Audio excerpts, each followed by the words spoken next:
While the world was frantically searching Barcelona versus Atletico Madrid on Google Trends, two fans were experiencing the Spanish classic in the most unlikely cathedral.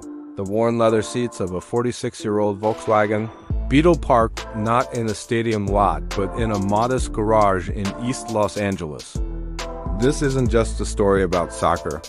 It's one of those profound emotional stories that reveals how the machines we drive become silent witnesses, sacred spaces, and playing fields for our most defining human journeys. For Miguel, a 68-year-old Latino immigrant who arrived in LA with little more than hope in 1980, his bright orange 1979 Beetle isn't a collector's item waiting for appreciation. It's a living, breathing diary. Its value isn't in Kelly Blue Book. It's measured in the emotional connections forged over 4 decades, in the family legacy being passed to his 12-year-old grandson, Lucas, one Sunday ritual at a time. Under the driver's seat, carefully preserved in a Ziploc bag, lies the real treasure, not repair manuals, but yellowed clippings from the 1978 FIFA World Cup, a crumpled ticket stub from a match he attended with his father in his home country, and a tournament bracket they filled out together with a shaky pen, a ritual severed by necessity, not choice. The car was his first major purchase on American soil, a declaration of stability in a city of transients, bought not for horsepower or status, but as a tangible anchor to a past he was forced to leave behind. Every Sunday at 10 a.m. sharp, an unshakable ritual unfolds. 8 years ago, a wide-eyed Lucas asked, "Grandpa, did you watch these big games back home?" That simple question didn't just spark conversation. It ignited a tradition that transformed the Beetle from a car into a time machine. The cracked plastic button for the long-defunct AM radio became the star striker for Barcelona. The worn gear shift knob transformed into the stalwart goalkeeper for Atletico Madrid. For 90 magical minutes, the garage in Boyle Heights fades away. The smell of old vinyl and gasoline is replaced by the imagined roar of the Camp Nou crowd. They aren't in LA. They're teleporting through the static-filled radio broadcasts of Miguel's youth, games he listened to while dreaming of a different life. This weekly journey is the core of their human experience together. It's where life lessons are passed down not through lectures, but through shared passion. It's where personal transformation happens subtly. Miguel, who once associated soccer with painful memories of departure, now sees it through Lucas's eyes as a bridge to his heritage. And Lucas, a first-generation American, finds a direct, tangible link to a grandfather's world that often feels distant. The connection runs deeper than fandom. Recently, Lucas arrived with a tablet, a modern artifact in this vintage capsule. What if we watch it live, Grandpa? Together, right here. Miguel, who had resisted any modernization of his beloved Beetle, saw the eager hope in his grandson's eyes. With careful hands, they performed the car's first technological upgrade in 46 years, running a cable to connect the new world to the old. As the live stream of El Clasico flickered to life on the screen, held between them on the center console, it represented more than a game. It was an incredible comeback of its own, a melding of eras. A testament that emotional healing isn't about forgetting the past, but integrating it with the present. The shouts for Barca and Atleti mingled in the small cabin, a soundtrack of renewed hope for a legacy that is very much alive and evolving, proving that the most powerful engines are those that drive the human heart forward across generations. Long before algorithms curated our Spotify Wrapped playlists, Miguel was the archivist of his own life's soundtrack, and his library was a glove compartment filled with meticulously labeled cassette tapes. Each one was a chapter, a human journey scored by the crackling hymns of AM radio and the mixtapes made with love. Side A of the tape marked 1983-1985 holds the melancholic ballads of Paul Anka and the heartfelt rancheras of Vicente Fernandez, the music that accompanied his pre-dawn drives from his apartment in Huntington Park to construction sites across the sprawling city. That was the soundtrack of solitude, of building a new life from the ground up, literal beam by beam. Side B of that same tape, recorded over a few years later, captures a seismic shift. the giggles, and babbles of baby Lucas captured on a handheld recorder by his mother, layered over Miguel's gentle humming. This is the moment the car's purpose transformed from a vessel of individual struggle to a cradle of family legacy. The evolution of sound within the Beetle is a direct timeline of their lives. In 1985, installing a cassette player was a luxury that meant skipping meals for a week. In 1995, the CD player represented his first steady foreman job. The 2005 MP3 adapter coincided with his daughter's teenage years, her angsty playlists becoming part of the car's sonic fabric. The addition of Bluetooth in 2015 was for toddler Lucas, his Disney songs streaming seamlessly into the vintage cabin. And now, in 2025, Lucas connects his phone and asks, "Grandpa, can I play Sabrina Carpenter?" It's got a good driving beat. Miguel doesn't recognize the artist, but he recognizes the look on his grandson's face, the same excitement he felt discovering new music on the radio decades ago. He simply nods, and the bubbly pop fills the space, a new layer on top of decades of audio history. If this Beetle had a YouTube recap, it wouldn't be of viral clips, but of intimate home videos all sharing the same co-star, the orange interior. The grainy VHS clip from 1995 shows Miguel's daughter taking her first steps, bracing herself on the passenger seat. The pixelated phone video from 2015 shows a 4-year-old Lucas, face smeared with chocolate, proudly announcing he'd found a dinosaur, a fossilized French fry, under his seat. The higher definition video from 2020 shows Miguel patiently explaining how the carburetor works, Lucas's small hands pointing at the engine. These aren't just memories. They are the documented proof of emotional connections being forged in steel and upholstery. This car has been a constant in a city of relentless change. It's been through the 1994 Northridge earthquake, parked safely while their apartment shook. It witnessed the smoke from the 2020 wildfires tint the LA sky orange, its own paint job mirroring the eerie hue. Through every personal and citywide crisis, the Beetle was a stable, familiar shell. The act of maintaining it, the weekly washes, the ritualistic oil changes became a form of emotional healing for Miguel, a tactile meditation on care and preservation in a world that often values disposability. For Lucas, these human experiences are his normal, but they are forming the bedrock of his own character. He's learning life lessons about dedication, about history, about the quiet beauty of keeping something alive. He's undergoing his own personal transformation, from a kid who saw an old car to a young man who understands it as a vessel of stories, a symbol of resilience and a priceless inheritance of intangible values.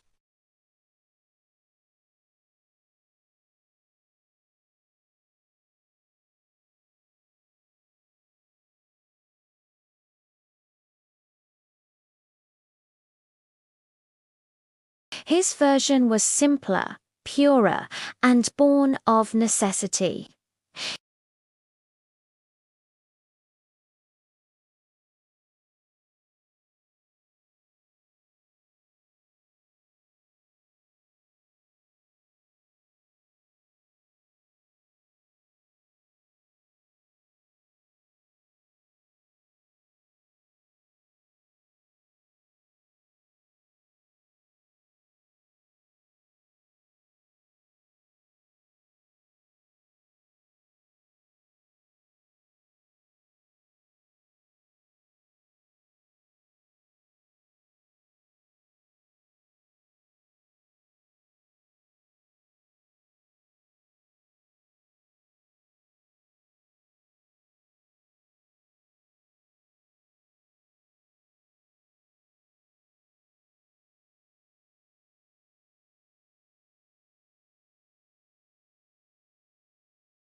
This birthed a tradition of unplanned journeys, each developing its own folklore. There was the mandatory stop at a particular chevron in Ventura, not for the gas but for what Miguel dubbed the Grinch meal, a dubious bright green burrito from the heat lamp that he claimed stole Christmas from your stomach, but was somehow a crucial part of the journey.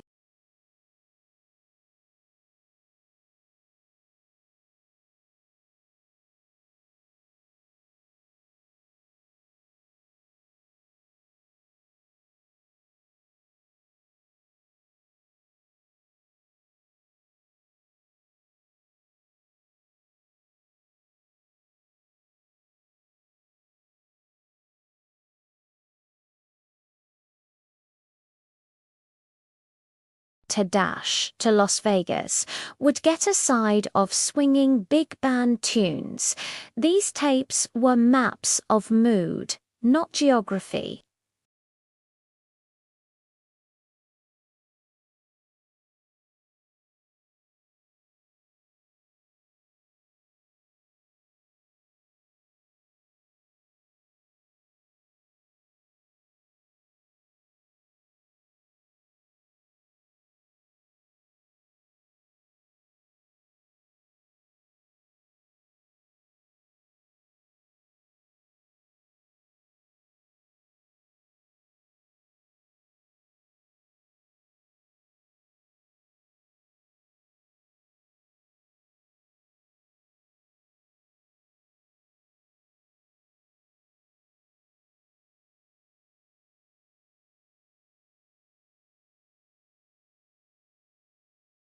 Recently, on the winding roads of Angeles Crest Highway, Lucas asked the big question from the passenger seat. "Grandpa, when will I actually learn to drive it?"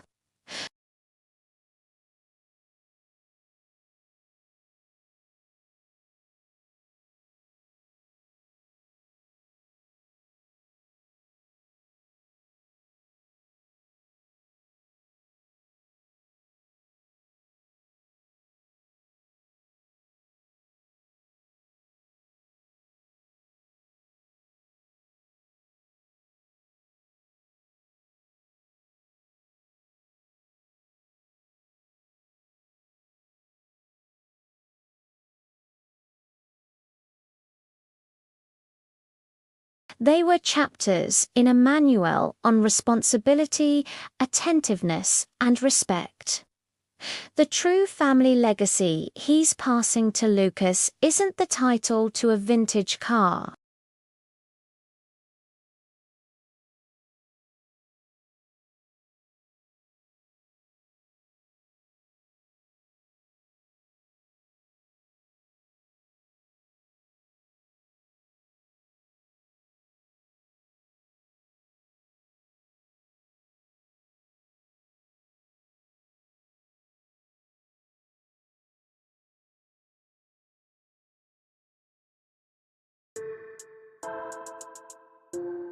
As music fans eagerly speculate about the lineup for Bonnaroo 2026, Miguel and Lucas have been attending their own iconic festival for years. It requires no wristband, no crowded field.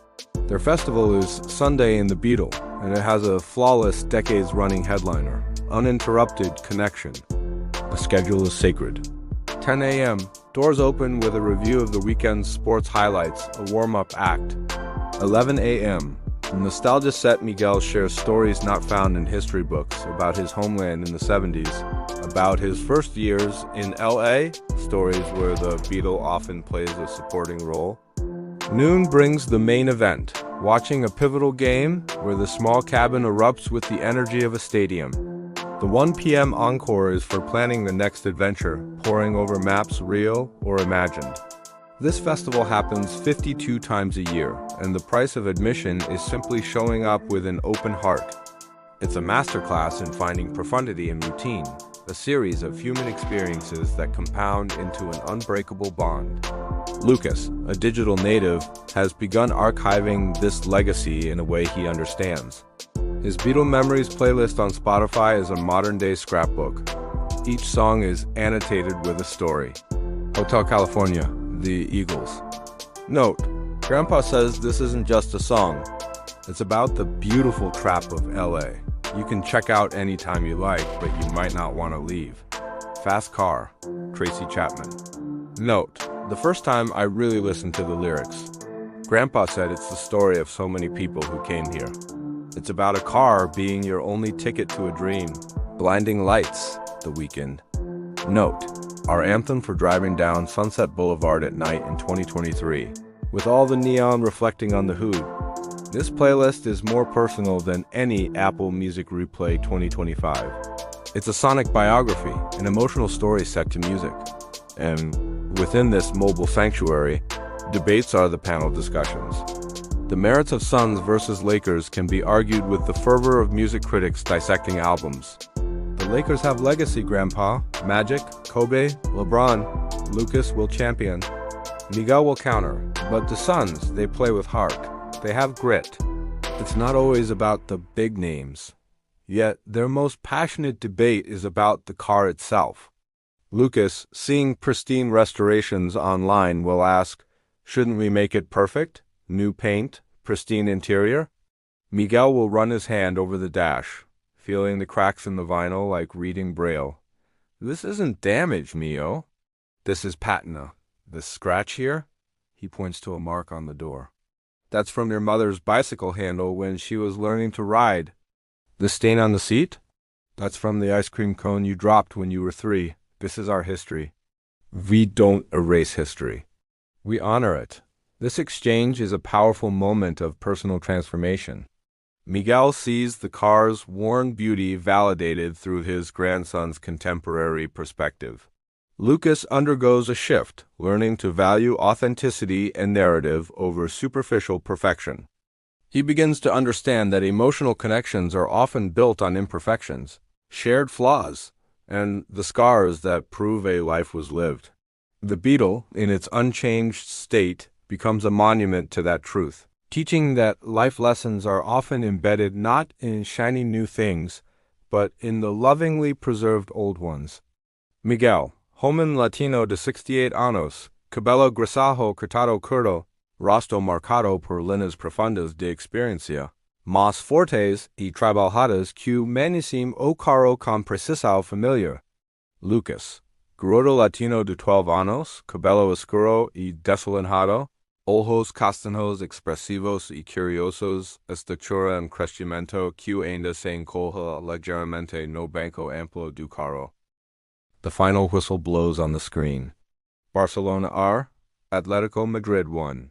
Inside the Beetle, there's a moment of pure, silent stillness, broken only by the soft, persistent tick-tock of the analog clock on the dashboard, a sound that has measured thousands of these shared moments. The glow from the tablet fades, leaving the warm, dim light of the garage bulb. Lucas, who moments before was yelling at a referee's call, now sits quietly, the weight of something bigger settling over him. He looks from the screen to his grandfather's profile, etched with lines that tell stories as detailed as the car's patina. "Grandpa," he says, his voice softer now, cutting through the quiet. When you can't drive anymore, I'll keep the Sundays going. I'll come here, and one day I'll bring my kids. I'll tell them about the radio button being a striker and the gear shift being a goalie. I promise." Miguel doesn't turn his head. He doesn't say a word. For a man of stories, sometimes silence is the most profound narrative. Instead, he slowly reaches out his hand, its back dotted with age spots, and presses the power button on the ancient radio. It hasn't worked in 20 years. No static hums, no music plays, but the gesture is everything. It's a symbolic passing of the controls, an acknowledgement that the frequency is changing hands. This silent exchange is the ultimate culmination of their emotional connection, a bond built not on grand gestures but on the quiet consistency of showing up, Sunday after Sunday, year after year. So what will truly remain when this specific Beetle's engine turns over for the last time? It won't be the 1.6-liter air-cooled engine or the specific curve of its fenders. What will endure are the life lessons transmitted in that sacred space. That speed is a metaphor for patience, not haste. That true direction is found in companionship, not coordinates. That a family legacy is measured not in asset value, but in the depth of conversations held and the safety of silences shared. The car taught them that the most epic human journeys often have no physical mileage, that personal transformation can happen in a parked vehicle, and that emotional healing is a journey best taken with a loved one in the passenger seat. This emotional story about Miguel and Lucas likely stirred memories of your own vehicle, the car that witnessed your first heartbreak, the truck that moved you to a new city, the motorcycle that made you feel free. That emotional value is real, and it's worth preserving. If this story of legacy and connection resonated with you, and you're curious about how to nurture that passion, how to care for, maintain, and even see the potential in the vehicles that matter to you, I invite you to explore our companion channel.